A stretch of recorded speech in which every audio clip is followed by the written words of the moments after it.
우리는 돈을 뭐 한 번도 5만 원짜리로 찾아서 쌓아놓은 적이 없어요. 사이버머니야. 그러니까 숫자가 공 하나 더 붙었는지 덜 붙었는지 어떨 때는 헷갈려요. 진짜 이거가 돈이 진짜 벌기 힘들고요. 그래서 월급을 여러분이 200을 타든 300을 타든 이걸 다 5만 원짜리로 바꿔서 한번 이렇게 꺼내서 이렇게 보시면 와, 이게 한 장 한 장 세다 보면은 돈 세는 게 또 은근히 또 기분이 좋습니다. 그러기도 하지만은 야, 이게 진짜 벌기가 힘든 돈이구나 라는 생각을 하게 되는데, 사람은 이 돈에다가 성격을 부여합니다. 이걸 우리가 심리적 회계라고 하거든요. 심리적 회계라는 건 뭐냐, 이 돈을 딱 보는 순간 심리적으로 머릿속에 먼저 회계 처리를 해요. 이걸 쓸 건지 모을 건지, 쓴다면 어디다 쓸 건지, 이런 것들이 성격이 다 처음에 이 뇌에서 딱 정해진 대로 쓰게 돼 있기 때문에 통장 나누기를 통해서 내가 헛짓을 안 하도록, 쓸데없는 실수를 안 하도록 미리 제어하는 것이 필요하다. 우리가 지나가다가 5만 원짜리를 주웠어. 와, 생각만 해도 너무 좋다. 5만 원짜리 딱 주웠어. 아무도 안 받지. 이거 뭐 파출소에 신고하려고 해도 이거 뭐 이름이 써 있는 것도 아니고 이거 어떻게 할 수 없다. 이거는 진짜 내가 그러려고 안 했는데 내가 써야 되겠다. 자, 그리고 지갑에 들어갔어. 그 5만 원 저축할까요? 쓸까요? 그거 저축하는 사람이 있을까? 쓰겠죠. 빨리 주인 나타나기 전에 쓰자. 그게 심리적으로 이 돈을 공돈으로 회계 처리를 했기 때문에 저축을 못 하는 거예요. 그리고 아마 한 달 있다 쓸 것 같아요? 아니면 당장 쓸 것 같아요? 당장 쓰죠.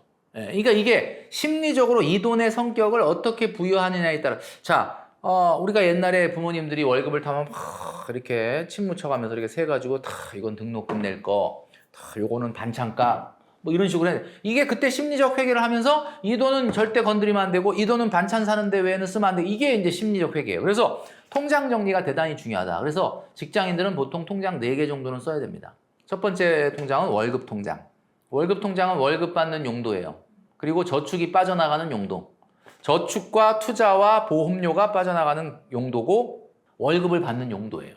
자, 그거 말고는 딴 걸로 쓰면 안 됩니다. 자, 그 다음에 두 번째가 소비 통장이에요. 소비 통장은 뭐냐? 대부분 많은 분들이 월급 통장과 소비 통장을 하나로 쓰고 있거든요. 근데 여러분이 이번 달에 써야 될 생활비를 여러분 소비 통장으로 보내주는 거야. 자, 한 달에 내가 60만 원을 쓰겠다. 그러면 15만 원씩 내주죠. 그럼 60만 원을 탁 보내는 거야. 왜 예를 들어도 60만 원을 드냐? 60만 원만 쓰고 생활할 수 있어요. 한 주에 15만 원으로 버텨보기. 이런 거 한번 해보면 좋잖아요. 그리고 저축이 그 통장에서 빠져나갑니다. 자, 그러면 일단 월급 통장이 있고 소비 통장이 있는데 또 무슨 통장이 있어야 되느냐? 또 하나가 바로 계절 지출 통장입니다. 자, 대부분의 사람들은 5월 달을 지나면서 저축을 많이 못해요. 왜 저축을 못할까요? 5월 달에는 어린이날, 어버이날, 스승의 날, 부부의 날, 뭔 또 이렇게 청첩장이 많이 날라오는지 요즘은 미치겠다. 5월 달은 행사도 많고 돈 쓸 일이 많았으니까 이번 달은 저축을 쉬자. 그렇게 하면 안 되죠. 여러분이 특별히 평상시에는 안 쓰는 돈인데 특정한 달에만 쓰는 지출을 우리가 계절 지출이라고 하는데, 대표적으로 명절, 여행, 기념일, 이벤트, 자동차, 겨울옷, 이런 것들은 매달 쓰는 돈 아닌데 어떤 특정한 달에만 돈이 나간단 말이에요. 이런 돈을 여러분들이 따로 모아놔야 됩니다. 어떻게 모아놔야 돼요? 내 월급이 지금 300이다. 그러면 300을 모아야 돼요. 300을 모으려면 한 달에 25만 원. 내가 월급 타는 날 저축 빠져나가고 25만 원을 계절 지출 통장으로 송금을 하셔야 됩니다. 그래서 계절 지출 통장 안에서 이벤트가 생겼을 때, 계절 지출이 생겼을 때 뽑아 써라. 그럼 마지막 하나 통장은 뭐냐? 예비자금 통장이에요. 자, 여러분들의 월 평균 소득이 얼마냐라고 물어보면 제가 월급은 평상시 300 받는데 보너스가 한 1년에 1200 나와요. 그러면 1200만 원 나누기 12달 하면 100만 원이니까 월 평균 소득은 400이 되는 거죠. 자, 그러면 400을 가지고 살림을 해야 돼요. 나는 400 갖고 저축도 하고 소비도 해야 돼. 근데 이번 달에 300밖에 안 들어와.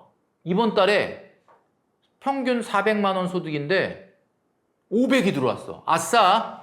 400으로 살림을 하고도 100만 원이 남아. 그 돈을 써버리면 됩니까? 안 됩니까? 안 되죠. 왜냐면 나는 월 평균 소득이 400인데 500이 들어왔다는 얘기는 이 100만 원은 언젠가 안 들어오는 달에 써야 되는 거잖아. 그래서 이 남는 내 월 평균 소득보다 초과된 소득은 어디다 옮겨놔야 되냐면 예비자금 통장에 옮겨놔야 된다. 그럼 예비자금 통장이라는 거는 우리가 시골에 가면 저수지하고 똑같은 거예요. 저수지. 저수지가 왜 물을 가둬놨을까요? 비가 많이 올 때 가둬놨다가 왜 흘려보내지 않고 가둬놨느냐? 감을 때 꺼내 쓰려고. 그러니까 여러분 월평균 소득이 400만 원이다. 그러면 여러분 500이 들어왔다고요? 그 100만 원 여러분 거 아닙니다. 예비자금 통장으로 옮겨 놓으세요. 그러면 다음 달에 300이 들어올 수도 있잖아. 그러면 그때 그 100만 원을 꺼내서 400으로 살림을 하셔야 되는 거죠. 자, 그래서 이렇게 네 가지 통장, 월급 통장, 소비 통장, 계절 지출 통장, 예비자금 통장으로 구분해서 쓰셔야 됩니다.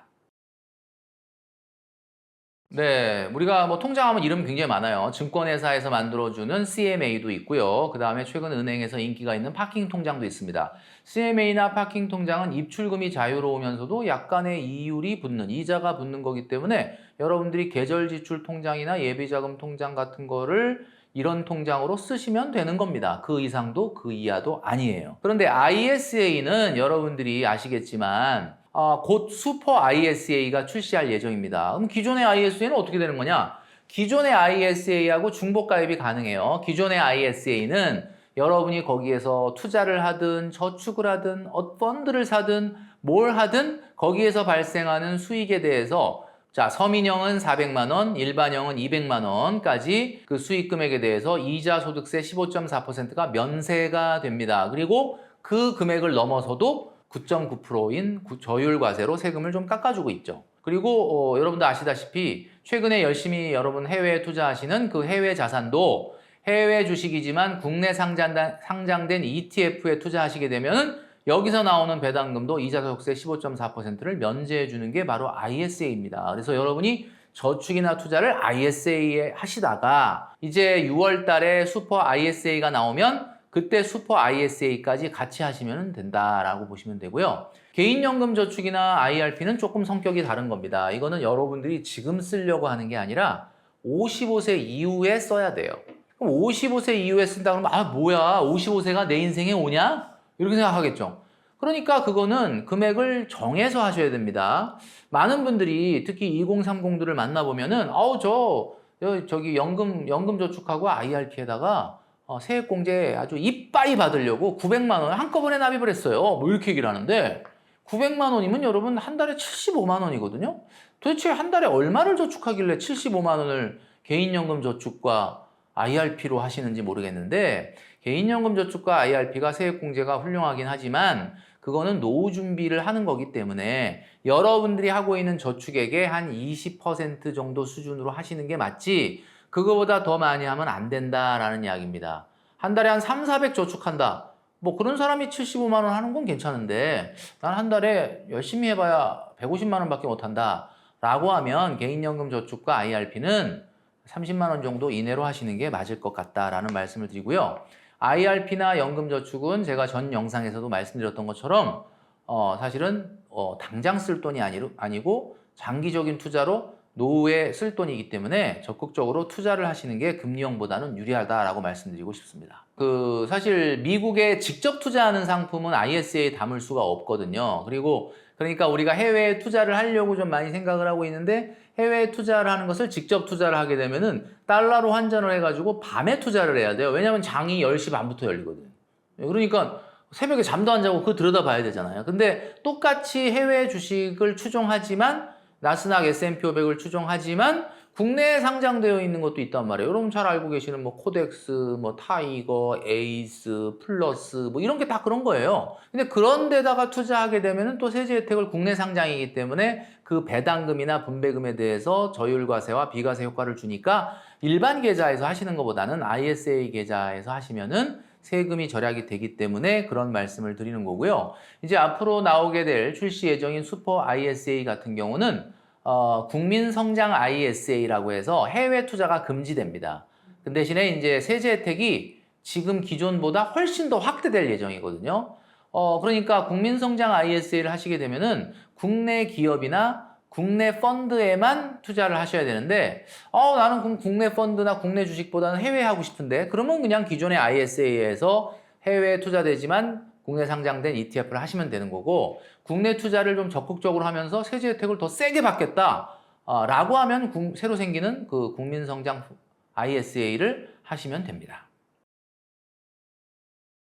네, 우리가 뭐 라면 먹을 때 보면은 매운맛 좋아하는 분 있고 순한 맛 좋아하시는 분 있잖아요. 매운맛을 좋아하는 분은 화끈한 그 맛 때문에 그렇죠. 우리가 너구리 라면도 순한 맛이 있고 매운맛이 있고, 그죠? 그다음에 요즘 뭐 라면 중에도 뭐 마라맛 뭐 라면도 있고. 그런데 예를 들면 이런 거죠. 나스닥은 말이죠. 매운맛이라고 보면 돼요. S&P 500은 뭐 보통 맛, 다우존스는 순한 맛 이렇게 보시면 됩니다. 순한 맛이라는 건 뭐예요? 내가 주식이긴 하지만 주가 변동이 상대적으로 뭐 없다는 건 아닙니다. 주식은 당연히 주가 변동이 있죠. 그런데 상대적으로 주가 변동이 좀 적은 주식이 담겨져 있는 전통적 소비 기업들이 들어가 있는 지수가 다우존스예요. 그러니까 다우존스는 주가 변동이 별로 없죠. 그러니까 투자한 사람 입장에서 어때요? 약간 마음을 쓸 일이 조금 덜하죠. 근데 많이 안 올라가는 대신에 배당을 많이 줍니다. 배당을 준다는 건 뭐냐면 계속해서 이렇게 그러면 다우존스는 왜 주가가 많이 안 올라가고 왜 배당을 줄까? 잘 생각해 보시면 미국의 전통적인 소비 기업들이 있습니다. 미국 같은 경우 우리나라보다 경제 규모가 15배, 거의 17배 이상 굉장히 큰 나라예요. 인구도 3억 3천이나 되고 얼마나 많이 소비를 하겠습니까? 뭘 하나 사도 엄청 많이 사요. 그러니까 그 소비 기업들이 돈을 벌죠. 그러니까 돈을 버니까 그 소비 기업이 망하겠어요? 안 망하겠어요? 세제, 비누, 샴푸 이런 거 망하겠어요? 안 망하지. 그런데 큰 돈을 벌기는 어렵죠. 그 큰 돈을 벌진 못하지만 그 이익은 막 성장을 반도체처럼 하진 못하지만 계속 50년 전이나 100년 전이나 지금이나 계속 돈을 벌잖아요. 그러니까 걔네들은 뭔가 배당을 해주고 주가는 올라가긴 하지만 나스닥이나 S&P보다는 안 올라가는 거지. 그러니까 투자를 하더라도 나 그냥 배당 받으면서 그냥 주가 많이 안 올라가지만 마음 좀 편하겠다. 순한 맛 좋아하면 다우존스 하시면 되는 거예요. 근데 나는 그보다는 조금 뭔가 그래도 조금 주가 좀 올라갔으면 좋겠는데 자 그러면 S&P 500 보통 맛 여기에는 조금 매운맛이 조금 들어가 있습니다. 그래서 보통 성장주라고 불리우는 기술주들이 좀 들어가 있고 이런 성장주들은 배당을 안 해요. 왜 배당을 안 하냐? 돈을 뭐 수천억 달러씩 버면서 왜 배당을 안 하냐? 이 수천억 달러를 다시 또 공장 짓고 또 투자하고 이래서 자꾸 앞서 나가야 되니까 R&D에 투자하느라고 배당을 못 줘요. 대신에 엄청나게 이익이 성장할 가능성이 있으니까 주가가 빠르게 올라갑니다. 이런 S&P 500이라는 게 우리가 이제 많이 들었는데 정확하게 얘기하면 스탠다드 앤 푸어스 500 지수거든요. 스탠다드 앤 푸어스라는 게 이제 신용평가 기관이에요.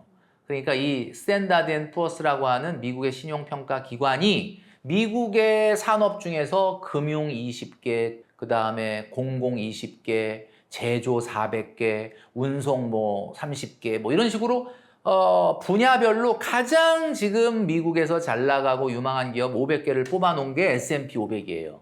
그러니까 거기 안에는 내가 그 500개 기업을 한 주 한 주 사기는 힘들잖아요. 근데 우리가 종합 선물 세트로 묶어놓은 거죠. 그러니까 여기는 어때요? 좀 전통적인 소비 기업 비슷한 것도 있지만 기술주도 좀 섞여 있고 그러니까 순한 맛만 있는 게 아니라 약간 고추기름이 조금 들어간 약간 매콤한 요게 이제 S&P 500. 그러니까 S&P 500도 뭔가 올라갈 때는 좀 탁탁 올라가요. 그리고 약간 배당도 나오고. 요게 S&P 500. 자, 나스닥은 매운맛.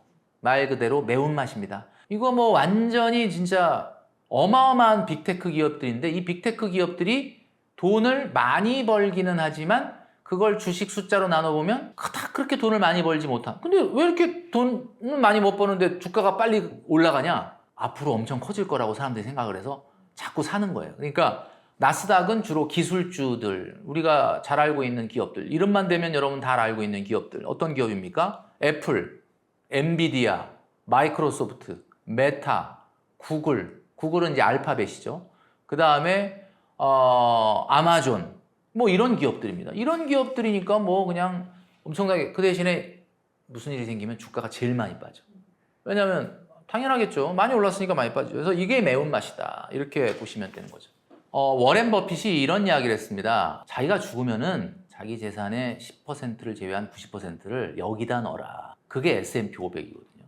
그만큼 S&P 500을 우리가 흔히 코어 자산이라고 얘기를 하거든요. 왜냐하면 이제 너무 기술주만 담은 것도 아니고 또 너무 어떻게 보면 가치주만 담은 것도 아니고 미국을 이끌고 있는 500개의 가장 핵심적인 기업을 담아놓은 거니까 굉장히 코어 자산이라고 볼 수가 있는 거거든요. 우리가 일식은 못 넣잖아요. 우리가 소득으로 생활하는 분들이 갑자기 한 5천만 원 넣을 수 있어요? 주식에 못 넣죠. 근데 이제 이런 것도 있습니다. 우리가 돈이 많은 사람이야 주식시장에서 돈이 조금 데미지를 입어도 상관없다고 하지만 상관없는 사람은 없지. 돈이 많은 사람도 손실이 나면 싫어하는 건 당연한 건데 예를 들면 대부분의 직장인들 같은 경우는 적립식으로 할 수밖에 없는 상황이고 그리고 반대로 얘기하자면 조금 덜 먹더라도 리스크를 좀 많이 테이크하지 않는 차원에서 적립식으로 하는 거죠. 근데 중요한 게 있습니다. 여러분 그 지난 3년간 나스닥과 S&P 500과 코스피에 한번 투자를 한 결과를 보니까 3년 동안 투자 결과를 보니까 나스닥이 105% 올랐어요. 그리고 S&P 500이 78.8% 올랐습니다. 코스피는 무려 205%가 올랐습니다. 3년 동안에 벌어진 일이에요. 자, 그런데 내가 나스닥에 투자해서 105%가 올랐다고는 하지만 105% 먹은 사람은 없죠. 왜냐하면 3년 전에 일시금으로 나스닥에 넣고 3년 동안 한 번도 안 찾아야 105%잖아요. 적립식을 하잖아요. 몇 퍼센트냐? 46%밖에 안 됩니다. 자, S&P 500 78.8% 3년 동안 올랐다고 하지만 적립식으로 하잖아요. 42%밖에 안 됩니다. 자, 그런데 코스피는 205%가 올랐다고 그랬죠? 3년 동안. 근데 적립식으로 하면 얼마인 줄 아세요? 173. 아까 나스닥과 S&P 500은 거치식 투자에 비해서 적립식이 반토막밖에 안 되는데, 아니 반토막도 안 되는데 왜 코스피는 지난 3년간 투자해서 거치식이 205%인데 적립식이 무려 173%냐? 이유가 있습니다. 3년 동안 투자 중에서 2년을 말아먹었어. 2년을 안 오르다가 마지막 1년에 다 오른 거예요. 자, 나스닥과 S&P 500은 어때요? 그냥 이렇게 올랐죠? 계단식으로. 그러니까 투자할 때 어땠어요? 기분이. 계속 적립식으로 100만 원씩 사는데 계속 올라. 기분이 어때? 좋지. 3년 내내 좋아. 3년 내내. 야, 이건 뭐 도대체 너무 좋다. 그러니까 기분이 좋은 투자를 3년 동안 했으니까 먹을 게 없는 거예요. 근데 만약에 어떤 사람이 100만 원씩 코스피에다가 3년을 넣었다. 205% 적립식도 113이라고 그랬는데 이 사람은 투자할 때 기분 나빴을까 좋았을까? 2년 동안을 안 올랐다니까. 하면서 무슨 생각했겠어요? 내면서 야, 이거 진짜 더럽게 안 오르네요. 미국 주식은 저렇게 오르네. 이건 뭐지? 진짜 고난과 고통의 세월을 보냈겠죠. 고난과 고통의 세월을 2년 동안 지내고 피눈물을 흘렸기 때문에 열매가 단 겁니다. 여러분, 인생도 마찬가지, 투자도 마찬가지. 이렇게 고통과 고난의 세월이 있어야 되는 거예요. 여러분, 지금 인생이 고난과 고통이에요?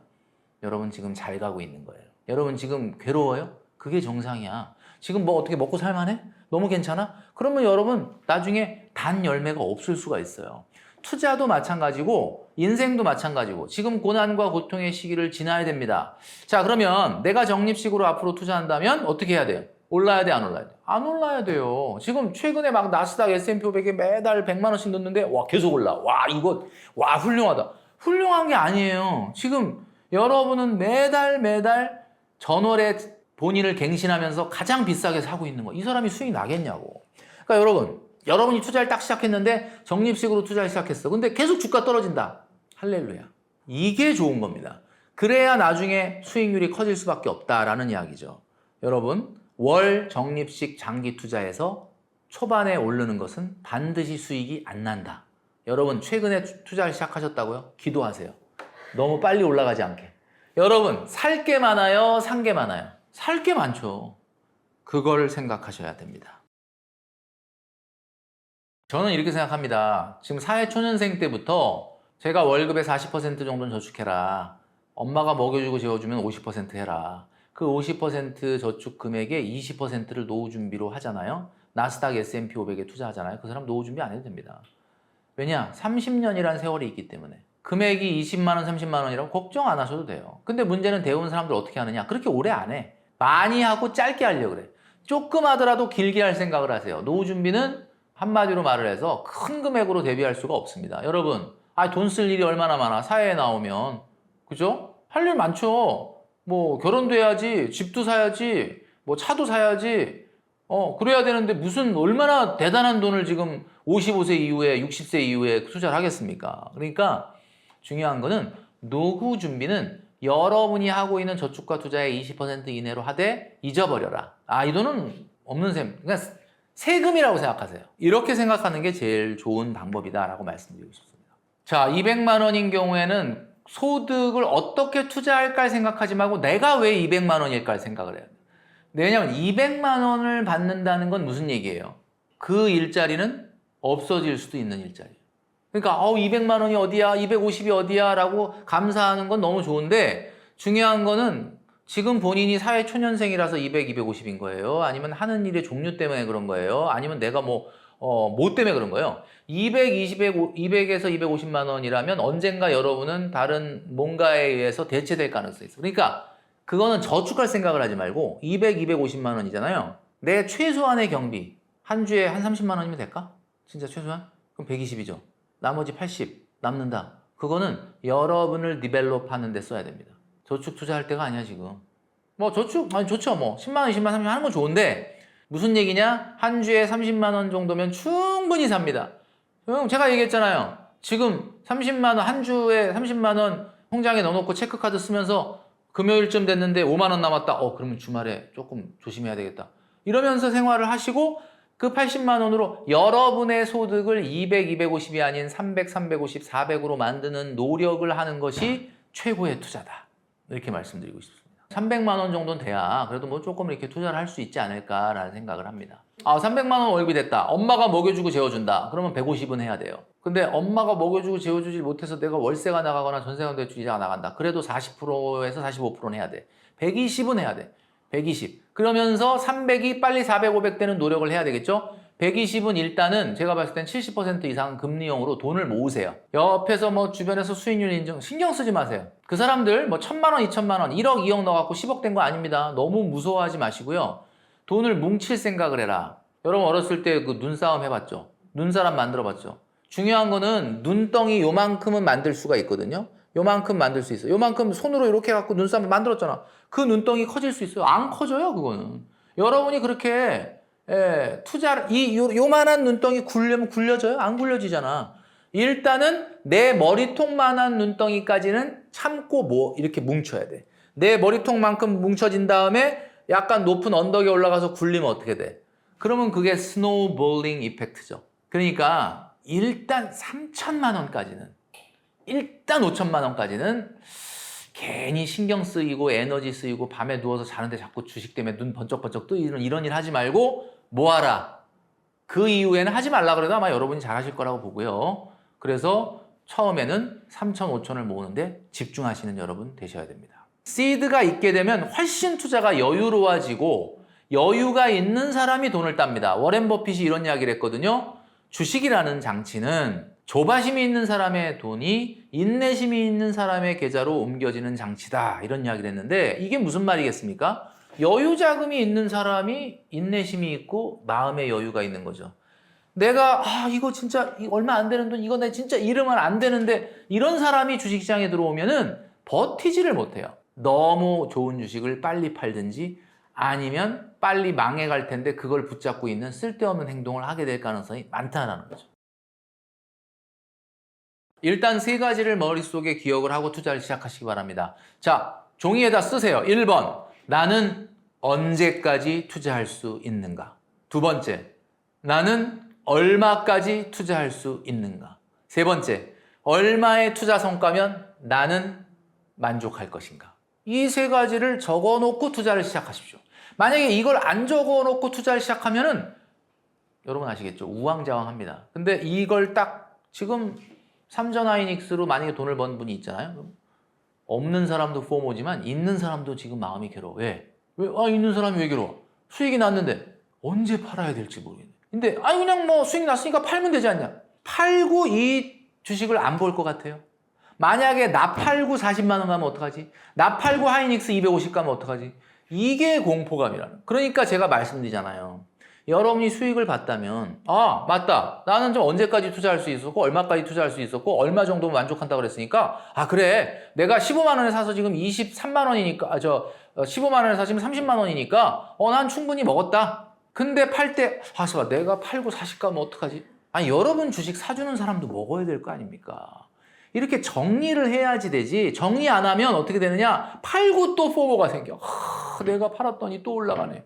여러분 다 같이 좀 잘 삽시다. 여러분 혼자만 먹으려고 하지 마시고 정리를 딱 중장년층이면 이 세 가지를 해보고 투자를 하시기 바랍니다.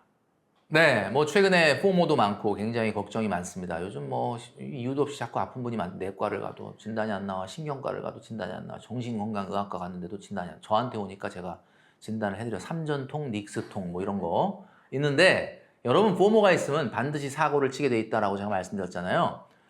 이런 우리 주변의 노이즈에서 노이즈 캔슬링을 하세요. 그리고 여러분한테 집중하세요. 여러분 주변에서 여러분에게 노이즈를 만들어내는 사람 분명히 10주 미만입니다. 너무 걱정하지 마시고요. 중요한 거는 내가 만약에 투자를 생각한다면 제가 좀 전에 얘기했던 세 가지를 나한테 물어보시고요. 그리고 그것에 확신이 든다면 이렇게 올라간 가격인데 투자해도 될까? 여러분 확신 드신다면 하셔도 됩니다. 다만 중요한 건 여러분이 처음 마음 먹었던 투자 기간을 꼭 지켜주세요. 그러면 그 투자는 절대 실패하지 않을 겁니다.